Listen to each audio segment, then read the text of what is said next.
समय अपने कमरे में माँ बिस्तर पर लेटी थी।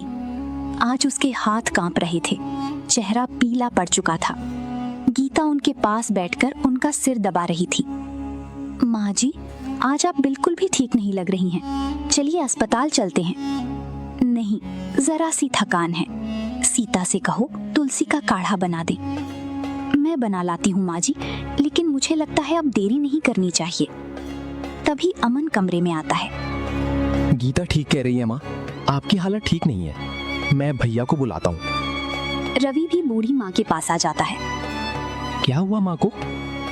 रवि जी, अचानक से माँ के हाथ पैर ठंडे हो गए हैं और इन्हें सांस लेने में भी तकलीफ हो रही है। चलो देर मत करो, गाड़ी निकालो अमन, माँ को तुरंत अस्पताल ले चलते हैं। दोनों भाई माँ को लेकर अस्पताल पहुँचते हैं। अस्पताल का इमरजेंसी वार्ड। डॉक्टर माँ को स्ट्रेचर पर लेकर अंदर ले जाते हैं। दोनों भाई बाहर बेचैन खड़ी थे।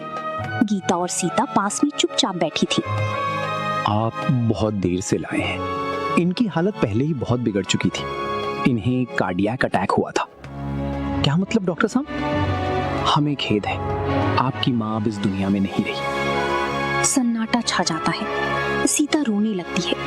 गीता की आंखों से भी आंसू बहते हैं, लेकिन वो संयमित रहती है। माँ ऐसे कैसे चली गई? मैं तो उन्हें अपने बेटे की स्कूल एडमिशन के लिए अपने साथ शहर ले जाने वाला था। माँ को कभी खुद की चिंता ही नहीं थी, वो हमेशा किसी और की चिंता में ही लगी रहती। इसके बाद दोनों भाई और गांव के कुछ बुजुर्ग मिलकर बूढ़ी माँ का अंतिम संस्कार कर देती हैं। शाम को कुएं पर गांव की औरतें आपस में बात कर रही थी। अरे तूने देखा, गीता तो उनके लिए सब कुछ करती थी, फिर भी बूढ़ी माँ ने सीता को सिर पर चढ़ा रखा था। जब भाग्य फूटे हो तो अपना भी पराया हो जाता है। अब ये सच आज तक किसी से छुपा है? घर पर अमन और गीता आपस में बातें कर रही थी। गीता, तुमने माँ को आखिरी समय तक नहीं छोड़ा।